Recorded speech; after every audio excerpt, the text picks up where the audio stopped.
তো হ্যালো বন্ধুরা, আমি রাজ। আজকের ঘটনা কি? আজ একটা বিরাট ফাটাফাটি হইব। আজকে যে বিষয়টা নিয়ে কথা বলবো সেই বিষয়টা হলো সোহম চক্রবর্তী। একটা সময় ছিল সোহম তার জনপ্রিয়তার শীর্ষে ছিল এবং দেবজিতের সাথে তাকে তুলনা করা হতো,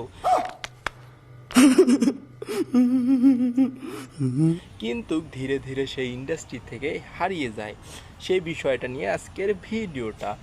ফালতু কথা একদম কবি নে। কেন তার কেরিয়ারে সে ব্যর্থ হয়ে যায়, কেন সে একজন ব্যর্থ অভিনেতা হয়ে যায়, কেন সে সুপারস্টারের দিক দিয়ে যায় না, কেন সে সুপারস্টার হতে পারেনি, কেন সে একজন হিরো হয়েও থাকতে পারেনি সুন্দর একটা অভিনেতা হওয়ার পরও। তা যাই হোক, ভিডিওটা শুরু করা যাক।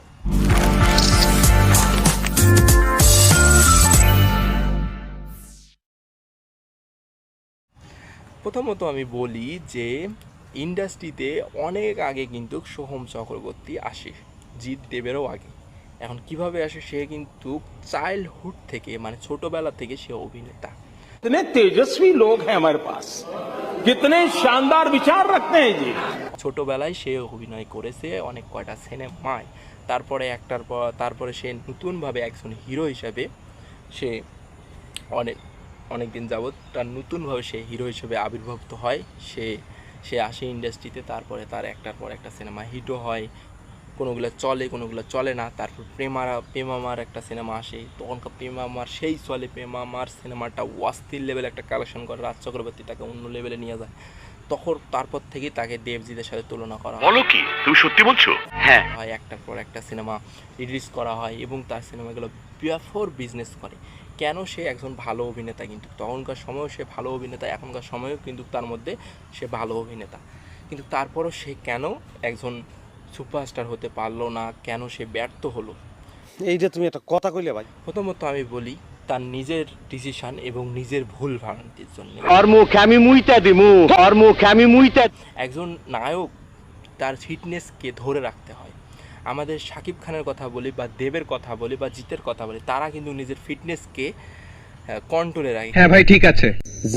যদি আমরা সোহমকে দেখি, সোহমের কিন্তু ফিটনেস ভাই ঠিক নাই। সোহমের এখন ভুঁড়ি হয়ে গেছে, সোহমের এখন মোটা হয়ে গেছে। সোহম আর আগের ফিটনেসটা কিন্তু সোহমের নাই। সোহম নিজের ফিটনেসকে কিন্তু ধরে রাখতে পারে না। একজন নায়ক ততক্ষণ পর্যন্ত সবল থাকে, সে নিজের ফিটনেসকে ধরে রাখবে, তার দেখতে সুন্দর লাগবে, তার লুক, তার হাঁটা চলা মধ্যে একজন নায়ক ফিল আসবে। ততক্ষণ তারপরে তো সে একজন নায়ক হিসেবে থাকবেই, কিন্তু সে তো তার ফিটনেস হিসেবে থাকে না, সে তার ফিটনেসকে ধরে রাখতে পারে না। कोई बात नहीं, हम तो चूतिए हैं। পারে নাই, এই জন্যে তো সে ব্যর্থ। এবং তার ভুলভাল স্ক্রিপ্ট চয়েসিং এবং ভুলভাল সিনেমার কারণে, ভুলভাল মানুষের কাছে উঠা বসার জন্য, রাজনীতি যাওয়ার কারণে তার কিন্তু সিনেমার দিক দিয়ে এদিকে সমস্যা হয়। এখন আপনারা বলবেন দেবও তো রাজনীতি চলে গেছে, কিন্তু দেবের তো কেরিয়ারে কোনো সমস্যা হয় না। কিন্তু ভাই, দেবের কেন সমস্যা হয়? দেব একজন সুপারস্টার হয়ে যায়, তার একটা আলাদা রকমের ফ্যান ফলোয়ার আছে, সে একজন, তারপরে তো সে কী কয়, সুপারস্টার হওয়ার পরে তো সে যায় আপনার রাজনীতির, তারপরে রাজনীতির ময়দানে তার প্রতিটা বক্তব্য মানুষের মাঝে একজন আলোড়ন সৃষ্টি করে দেয়। সে একজন ভালো রাজনীতিবিদ, সে তার ঘাটালের মানুষের কথা ভাবে, সে তার সমস্ত কাজ করে এবং কোনো নেগেটিভ ভিডিওতে সে জড়ায় না। সে তার ফিটনেসকে ধরে রাখতে পেরেছে, সেজন্য সে সুপারস্টার হয়ে আছে, এখন সে মেগাস্টার হয়ে গেছে। ঠিক আছে। আর এইদিকে আমাদের বলি সোহম চক্রবর্তীর কথা, সে নানান বিতর্কে চলে গেছিলো এবং কিছুদিন আগেই একজনের সাথে মারধর এরকম ধরনের নিউজ এসেছিলো। একটা রেস্টুরেন্টে একজনকে সেই রকম মারধর, সেটা নিয়ে অনেক তর্ক বিতর্ক হয়েছে এবং বিভিন্ন ধরনের কথার মাধ্যমে সে বিভিন্ন ধরনের ভুলভাল কথা তার টোলও হয়েছে এবং তার ফিটনেস নিয়ে বেশি টোল করা হয়েছে। এবং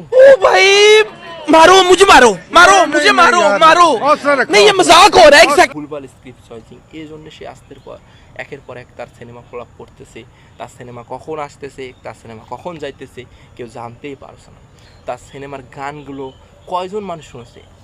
কই আগেকার প্রেমামার গান, প্রেমামার এখনও মানুষ শুনে, কিন্তু তার ইদারিং সময় আপনি একটা গানের কথা বলুন যে গানটা আপনি শুনেছেন। এইটা তুমি একটা কথা কইলে ভাই।